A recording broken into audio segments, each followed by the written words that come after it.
Hi friends, welcome to my channel my family dairy. ఎలా ఉన్నారండి? అందరూ బాగున్నారా? నేను కూడా బాగున్నానండి. మీరందరూ ఎలా ఉన్నారో నాకైతే కామెంట్ సెక్షన్లో కామెంట్ చేయండి. సో ఇంక ఇవాళ అయితే మా ఇంట్లో పండగ పిండి వంటలు అయితే స్టార్ట్ అయ్యాయండి. అంటే అన్ని ఎక్కువ పిండి వంటలు అయితే నేనేం చేయనులేండి, ఎందుకంటే మా ఇంట్లో అంత ఎక్కువగా ఏం తినరు. కాకపోతే ఇప్పుడైతే నేను ఇదిగోండి కజ్జికాయలు అయితే చేస్తూ ఉన్నాను అనమాట. సో ఫస్ట్ అయితే ఇవి కొన్నే చేస్తున్నాను, ఎక్కువ ఏం కాదు. సో కొన్ని కజ్జికాయలు చేస్తున్నాను. సో నా స్టైల్లో కజ్జికాయలు ఎలా తయారు చేస్తానో చూపిస్తాను, అలాగే నా రొటీన్ వ్లాగ్ అయితే మీతో షేర్ చేస్తాను. సో ఇంక ఇక్కడ ఏంటి అంటే ఇది వచ్చేసి మైదా పిండి. మైదా పిండిలో ఒక 2-3 స్పూన్ల ఆయిల్ని వేడి చేసి వేస్తున్నాను అనమాట. ఎందుకంటే వేడి ఆయిల్ వేయడం వల్ల మనకి క్రిస్పీగా వస్తాయి. డీప్ ఫ్రై ఐటమ్ ఏదైనా సరే వేడి ఆయిల్ వేయడం వల్ల క్రిస్పీగా వస్తాయి అన్నమాట. అందుకని చెప్పేసి ఫస్ట్ అయితే వేడి ఆయిల్ వేసుకొని మొత్తం అంతా కూడా బాగా మిక్స్ చేసుకుంటున్నాను. ఆయిలు అలాగే మైదా పిండి బాగా మిక్స్ చేసుకోవాలి. ఆ తర్వాత కొంచెం సాల్ట్ వేస్తున్నాను, ఎక్కువ కాదు, చాలా కొంచెం, ఎందుకంటే కొంచెం అది చప్పగా ఉంటుంది కదా, అందుకని చెప్పి చిటికెడు సాల్ట్ వేస్తున్నాను. వేసేసి మనం చపాతీ పిండి కన్నా ఇంకా గట్టిగా కలుపుకోవాలన్నమాట. అంటే చూడ్డానికి సాఫ్ట్గా ఉండాలి, కానీ పిండి మాత్రం కొంచెం గట్టిగా కలుపుకోవాలి. అప్పుడే మనకి క్రిస్పీగా కరకరలాడుతూ వస్తాయండి. లేదంటే సాగుతూ వస్తాయన్నమాట, అంటే పూరిలాగా సాగుతుంది. కాబట్టి కొంచెం మనం గట్టిగా కనుక పిండి కలుపుకుంటే మనకి బాగా క్రిస్పీగా వస్తాయి. సో ఇదిగోండి చూస్తున్నారు కదా, కొంచెం కొంచెం వాటర్ వేసుకుంటూ కలుపుకోవాలి. పొరపాటున ఒకవేళ వాటర్ ఎక్కువైంది అంటే మళ్ళీ పిండి అయితే కలుపుకోండి. సో ఇదిగోండి పిండి అయితే ఇలా కలిపేసుకున్నానండి. అయితే కొంచెం బాగా చేత్తో నలపాలన్నమాట, అదే కొంచెం చేన పెడుతుంది, గట్టిగా ఉంటుంది కదా పిండి, అందుకని. సో నేనైతే పిండి ఇలా కలిపేసుకున్నాను. ఇప్పుడు దీన్ని అయితే కనీసం 1 గంట సేపు అయినా నానాలి, పక్కన పెట్టేస్తాను. ఈ లోపల నాకు వేరే పనులు ఉన్నాయన్నమాట. అంటే వంట చేయాలి. మార్నింగ్ లంచ్ బాక్స్లోకి అయితే మాత్రం వెజ్ పులావ్ చేసి పంపించాను పిల్లలకి, మా వారికి. అయితే మామయ్య వెజ్ పులావ్ ఫ్రైడ్ రైస్లు అవి పెద్దగా తినరు. అందుకని ఇంకా మామయ్యకి నాకు అయితే ఇంకా రైస్ పెట్టేసి ఎగ్ ఫ్రై చేసి వామ్ చారు అయితే పెడుతున్నాను. వామ్ చారు అంటే ఇప్పుడు మనకి చలికాలం కదా, సో ఎక్కువగా జలుబులు, తలనొప్పి, నోరు చేదుగా ఉండడం అలా ఉంటుంది, ఫీవర్ వచ్చినట్లుగాన. సో ఈ వామ్ చారు చాలా బాగుంటుందండి, చాలా రుచిగా ఉంటుంది అనమాట. నోరు చెప్పబడిపోయినప్పుడు ఈ వామ్ చారు చాలా బాగుంటుంది నోటికి. ఏం లేదు, ఒక పెద్ద నిమ్మకాయ సైజ్ అంత చింతపండుని 1 లీటర్ వాటర్లో వేసేసి మరిగించాలన్నమాట. ఇప్పుడు అందులో ఏమేమి వేయాలంటే ఉప్పు, ఆ తర్వాత ఒక చిటికెడు పసుపు, ఆ తర్వాత ఒక 1/2 స్పూన్ కారము, ఆ తర్వాత ఒక 1/2 స్పూను ధనియాల పొడి, ఆ తర్వాత ఒక 1/2 స్పూను మిరియాల పొడి, అన్నీ ఇంట్లో ఉండేవే. మిరియాల పొడి, ఆ తర్వాత ఇదిగోండి ఇది వచ్చేసి జీలకర్ర పొడి ఒక 1/2 స్పూను వేసేసి అన్నీ ఒకసారి మిక్స్ చేసేసేయడం అనమాట. అవి బాగా మరగాలి, అంటే ఆ చింతపండు అంతా కూడా మనకి ఆ వాటర్లోకి వచ్చేయాలి.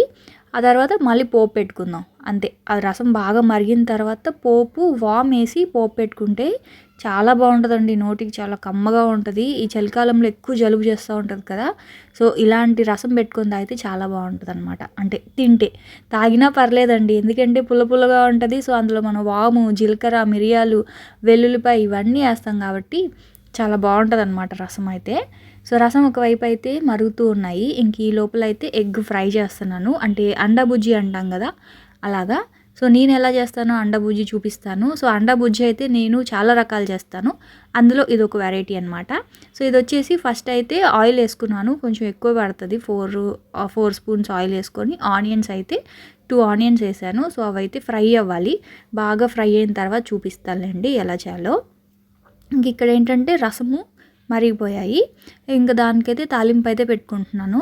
కొన్ని ఆవాలు, ఒక 10 మెంతులు, ఆ తర్వాత ఒక 2 ఎండుమిరపకాయలు, ఆ తర్వాత వెల్లుల్లిపాయ, దంచుకున్న వెల్లుల్లిపాయి, ఇదిగోండి వాము పోపులో వేసుకుంటే చాలా బాగుంటుంది. సో ఇది మామూలు వామే, వాము పొడేం కాదు, వాము. ఆ తర్వాత కొంచెం ఇంగువ, అలాగే కరివేపాకు వేసేసుకొని ఒకసారి తాలింపు అంతా ఇలా ఫ్రై చేసేసుకోండి. అది బాగా చిటపటలాడే వరకు కొంచెం ఫ్రై అయిపోయిన తర్వాత మరిగించి పెట్టుకున్నాం కదా, అంటే రసము మరిగిన వెంటనే పోపులో వేసేసుకోవాలి.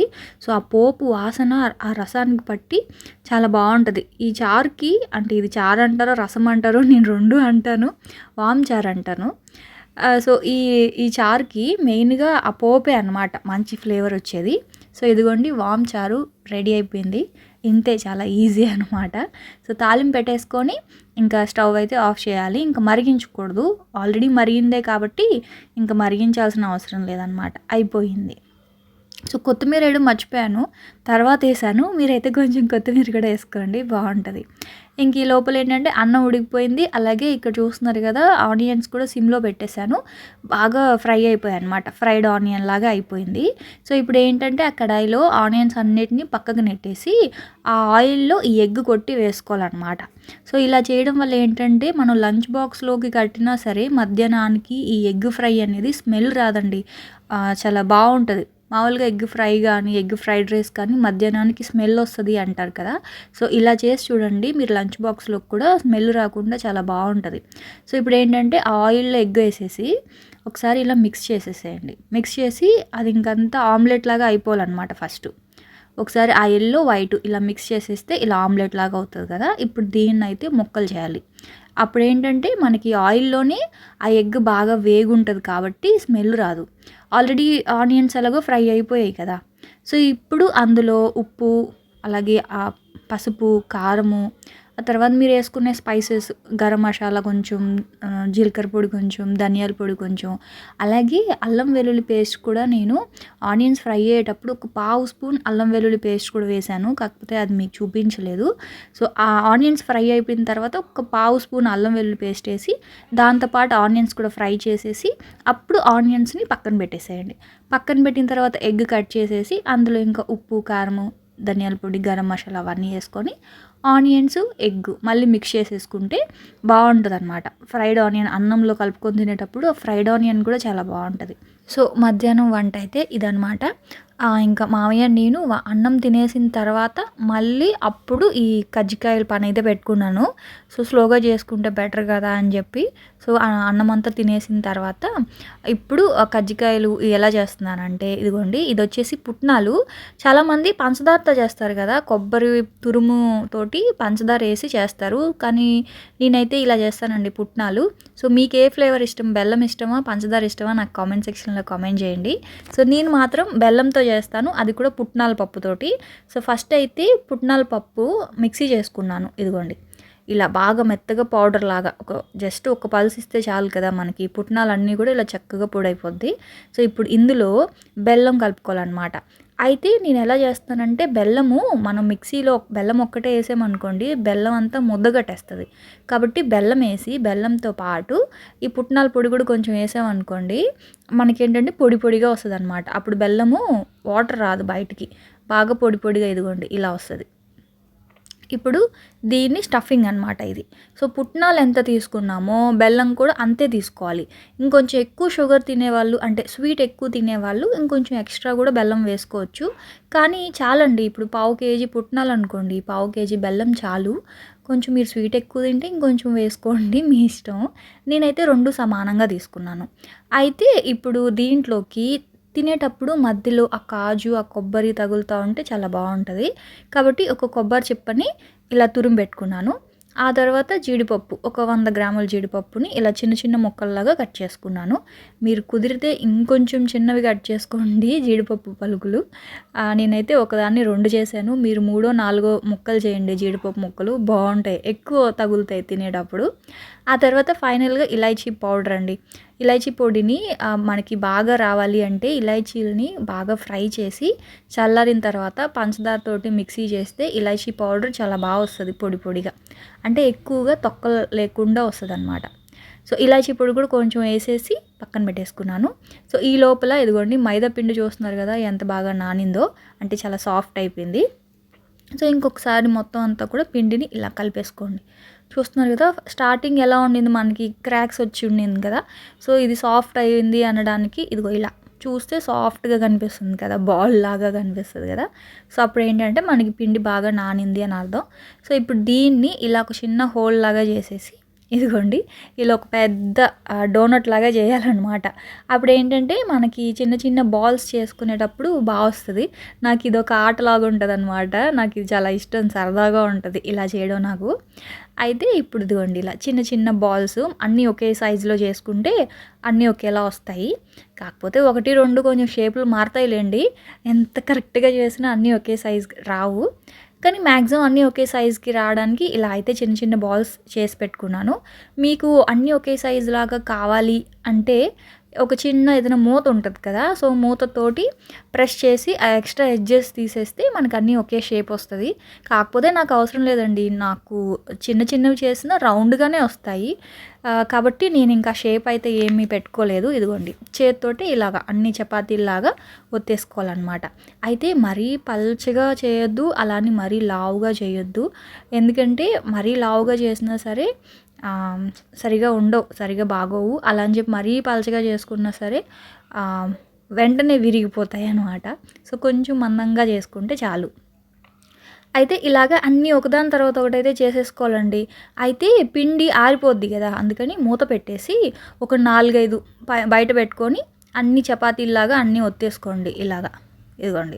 అయితే మనం పిండి గట్టిగా కలుపుకున్నాం గదా! అందుకని జెప్పేసి అసలు ఎక్కడ కూడా మనకి ఇలా చపాతీలు పామేటప్పుడు విసుగుండదు. అదే పిండిలో కొంచెం వాటర్ ఎక్కువైందనుకోండి, అస్సలు మనం చపాతీలు ఫాస్ట్‌గా చేయలేము. అలా కాకుండా పిండి గట్టిగా కలుపుకోవడం వల్ల చూడండి నేనెంత ఫాస్ట్‌గా చేస్తున్నానో. అన్ని చపాతీలు నించొనే చేసేసాను. ఇంకా అవి ఫోల్డ్ చేస్తాం గదా! ఫోల్డ్ చేసేటప్పుడు మాత్రం కూర్చొని చేశానులెండి. కానీ చపాతీలంటే నా ఉద్దేశం ఇవి ఇలా చపాతీల్లాగా చేయాలి గదా! సో, అవన్నీ కూడా ఇలాగా నించొని చేసేసాననమాట. సో, అవన్నీ కూడా పిండి గట్టిగా కలుపుకుంటే మనకి చపాతీలు చాలా ఈజీగా వస్తాయి. ఇదిగోండి చూసారు గదా! ఫస్ట్ అయితే ఒక 15 అలా చేసేసాను. అవి మిగతావి తర్వాత చేద్దాంలే అని చెప్పి. ఎందుకంటే మళ్ళీ ఇవి కూడా ఎండిపోకూడదు గదా! ఎండిపోతే మళ్ళీ పగుళ్ళొచ్చేస్తాయి. కాబట్టి ఇలాంటివన్నీ కూడా ఎక్కువ క్వాంటిటీలో చేసేటప్పుడండి మనకి ఎవరైనా తోడుంటే బావుంటది. యాక్చువల్‌గా శ్రావణి, భవాని ఉన్నప్పుడు చేద్దాం అనుకున్నాను. కాకపోతే మా పిల్ల భూతాలతోటి అవ్వదేమో అని చెప్పి ఇంకా వాళ్ళెవరు లేకుండా నేనొక్కదాన్నే చేస్తున్నా. కానీ ఎక్కువేం చేయట్లేదు. ఒక 40 అలా చేశానంతే. సో, ఇదిగోండి ఇప్పుడేంటంటే ఒకేసారి ఇలాగ ఒక 3 పెట్టేసి ఒక్కొక్క స్పూన్ స్టఫింగ్ పెట్టేసి ఇలా చుట్టూ కొంచెం వాటర్ గనక మనం రాసామనుకోండి త్వరగా అంటుకుంటాయి. ఆయిల్‌లో వేసినప్పుడు విరిగిపోకుండా ఉంటాయన్నమాట. సో, ఇదిగోండి ఇలా ఏదైనా ఒక చపాతీలు నేను కటింగ్ దాని మీద చేస్తాను. చపాతీలు దాని మీద చేస్తాననమాట. 2 ఇన్ 1 అది. సో, మీరు చపాతీలు చేసుకునేది గానీ లేకపోతే ఏదైనా ఒక పెద్ద ట్రే లాగా ఉంటే ఒకటేసారి 3, 4 ఒకటేసారి పెట్టేసి దాంట్లో ఒక్కొక్క స్పూన్ స్టఫింగ్ పెట్టేసి వాటర్ తోటి ఎడ్జెస్ అంతా కూడా నీట్‌గా ఇలా తడిపేయండి. ఆ తర్వాత ఇలాగే ఏదైనా ఒక ఫోర్క్ గానీ ఏదైనా ఉంటది కదా! సో, ఇలా చేయడం వల్ల ఏంటంటే మనకి షేప్ వస్తది. మీ దగ్గర కజ్జికాయలది ఉంటాయి కదా అచ్చులు. సో, అది గనుక ఉంది అంటే శుభ్రంగా దాంతో చేసుకోవచ్చు. నా దగ్గర లేదు. అందుకని చెప్పేసి ఇలా ఫోర్క్ తోటి ఇలా పెట్టేసాను. సో, చూడ్డానికి చూసారు కదా! అన్నీ కూడా మనకి ఈవెన్ షేప్ వచ్చాయి. సో, నాకు కొంచెం చపాతీలు చేయడంలో కొంచెం ఎక్స్‌పీరియన్స్ ఉంది కాబట్టి అలా చేసేసాను. ఒకవేళ మీకు రాదు అనుకుంటే మాత్రం ఏదైనా ఒక బాక్స్ మూత గనక పెట్టారు అంటే నీట్‌గా అన్నీ ఒకే షేప్‌లో వచ్చేస్తాయి అంతే. సో, చెప్పాను కదా! నించొని చేయలేమండి. ఈ షేప్స్ చేయడానికి మాత్రం కొంచెం టైం తీసుకొని అంటే నెమ్మదిగా చేయాలి. లేదంటే స్టఫింగ్ బయటకొచ్చేస్తది. వాటర్ అంతా నీట్‌గా అంటించి చేయాలి కదా! అందుకని ఫస్ట్ చపాతీలన్నీ పామేసుకొని ఆ తర్వాత కింద కూర్చొని ఇలా చేసుకుంటా ఉన్నాననమాట. అనుకుంటాం గానీ ఎక్కువ మంది ఉంటే సరదాగా చేయొచ్చని యాక్చువల్‌గా బావుంటది అందరితో చేయడం. కానీ పని ఫాస్ట్‌గా అవ్వాలి అంటే ఒకళ్ళు ఇద్దరే ఉండాలనమాట. పొయ్యి దగ్గర ఎక్కువ మాట్లాడుతూ ఉన్నా సరే పనవ్వదు. అప్పుడు మళ్ళీ డిస్టర్బెన్స్‌గా ఉంటదనమాట. సో, మెయిన్‌గా ఈ పిండి వంటలు చేసేటప్పుడు మాత్రం ఫాస్ట్‌గా చేసేయాలి లేదా నూనె లాగేస్తది. అయితే ఆయిల్ నేను ముందుగానే స్టవ్ మీద పెట్టేశాను. ఇక్కడేంటంటేనండి మనం కజ్జికాయలు కాల్చుకునేటప్పుడు నూనె మరీ వేడిగా ఉండకూడదు. జస్ట్ మరిగి ఉండాలి అంతే. ఎక్కువగా పొగలొచ్చేలాగా బాగా నురగొచ్చేలాగా అంటే ఆయిల్ బాగా వేడిగా అయితే ఉండకూడదు. మీడియం ఫ్లేమ్‌లో ఉండాలనమాట అంతే. ఇదిగోండి ఇలా ఉండాలి. సో, ఇప్పుడు దీన్నేంటంటే స్లోగా కుక్ చేసుకోవాలి. మీడియం ఫ్లేమ్‌లోనే ఉండాలి ఆయిల్ అనేది. సో, మీడియం ఫ్లేమ్‌లోనే గనక ఫ్రై చేసుకుంటే క్రిస్పీగా ఉంటాయి. లేదు అనుకోండి హై ఫ్లేమ్‌లో ఫ్రై చేస్తే స్టార్టింగ్ బావుంటాయి. 2, 3 రోజులు అయిన తర్వాత ఏంటంటే మళ్ళీ మెత్తబడిపోతాయన్నమాట. సాగుతాయి అప్పుడు. అందుకని చెప్పేసి కొంచెం పిండి గట్టిగా కలుపుకోవాలి. ప్లస్ ఇలా మీడియం ఫ్లేమ్‌లో గనక ఫ్రై చేసుకుంటే మనకి కనీసం ఒక వారం రోజులైనా సరే బాగా క్రిస్పీగా ఉంటాయండి. వారం రోజుల వరకు ష్యూర్‌గా క్రిస్పీగానే ఉంటాయి. అయితే నేనేం చేశానంటే యాక్చువల్‌గా ఎక్కువ చేద్దామని చెప్పేసి పుట్నాల పప్పు అవన్నీ ఎక్కువే చేశాను. కాకపోతే నాకు మళ్ళీ అనిపించింది ఏంటంటే అప్పుడు మెత్తబడిపోతాయేమో, ఒక 1 వీక్‌కి సరిపడా చేసుకుందాంలే, కావాలంటే మళ్ళీ చేసుకోవచ్చు అని చెప్పి ఆ స్టఫింగ్ ఉంటుంది కదా, సో ఆ స్టఫింగ్ని కొంచెం ఎక్కువ చేసి ఫ్రిడ్జ్లో పెట్టుకున్నాను. మళ్ళీ అందరూ వచ్చిన తర్వాత పండగకి ముందు కావాలంటే మళ్ళీ ఇంకొంచెం చేసుకుంటే చాలు కదా, అందుకనమాట. ఇప్పుడు ఒక 30-40 అలా చేశాను. మిగతా పిండి ఫ్రిడ్జ్లో పెట్టుకున్నాను. మళ్ళీ ఇంకొక 1 వీక్ ఆగి మళ్ళీ చేసుకుంటాం అనమాట వేడిగా క్రిస్పీగా. సో ఇదిగోండి ఇలా అయితే చేశాను. అంటే ఇప్పుడు మామయ్య వెళ్తానన్నారు శ్రావణి దగ్గరికి, సో ఇంక అక్కడ కొన్ని పంపిద్దాంలే అని చెప్పి ఇంక ఇప్పుడు ఇవాళ అయితే చేశాను అనమాట. సో ఇదిగోండి చూసారు కదా ఎంత బాగా వచ్చాయో. అయితే ఇప్పుడు ఇవన్నీ చేయడం ఒక ఎత్తు అయితే వీటిని దాచడం ఒక ఎత్తు అండి. పిండి వంటలన్నీ చేసేస్తాం కానీ వాటిని నీట్గా మనం బాక్సుల్లో కనుక దాచలేదు అంటే అవన్నీ మెత్తబడిపోయి టేస్ట్ లేకుండా, ఒక్క కజ్జికాయలనే కాదు జంతికలు కానీ అరిసెలు కానీ ఏవైనా సరే చాలా జాగ్రత్తగా దాయాలి. అదే పెద్ద టాస్క్. చేయడం ఎంత ఇదో అవన్నీ దాచడం కూడా అంతే కష్టం అనమాట. సో చిన్నప్పుడు మా అమ్మ చేసేసేది, ఆ తర్వాత అవన్నీ నేనే దాచేదాన్ని అనమాట. మా అమ్మ చేసి హాఫ్ చేసి వదిలేస్తే మిగతా హాఫ్ నేను మా అమ్మ ఫ్రెండ్, అంటే ఫ్రెండ్ కాదులేండి, ఆవిడ కొంచెం పెద్ద ఆవిడే, కాదరమ్మ అని మా అమ్మకి తోడుగా ఉంటుంది అనమాట మా అమ్మల ఇంటికాడ. సో మిగతా హాఫ్ నేను ఆవిడ ఫినిష్ చేసేవాళ్ళం అంతే. మా అమ్మ ఎప్పుడూ అంతే, ఎవ్రీ ఇయర్ అంతే, చేయడం స్టార్ట్ చేస్తుంది, ఎండ్ చేసేది మాత్రం నేను ఆవిడే అనమాట. అయితే ఇంకా అవన్నీ చేసి అలా పెట్టేశాను. బయటకు వచ్చాను, అలా వాకింగ్ చేస్తూ వెజిటేబుల్స్ లేవు, కొన్ని కాయగూరలు, అలాగే టైలర్ షాప్ దాకా కొంచెం పని ఉంది. సో టైలర్ షాప్కి వెళ్ళేసి డ్రెస్ తీసుకోవాలి, ఆ తర్వాత పువ్వులు కాయగూరలు తీసుకోవాలి. సో రండి.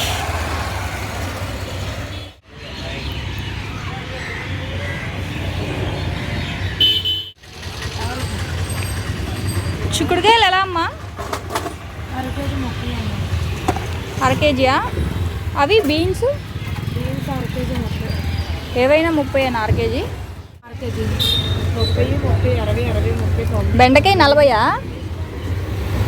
120 అయింది. బెండకాయ కేజీ 80 రూపాయలు. బెండకాయ కేజీ 80 రూపాయలా బాబోయ్. అమ్మా బెండకాయ. దొండకాయలమ్మా? దొండకాయ కేజీ 60యా?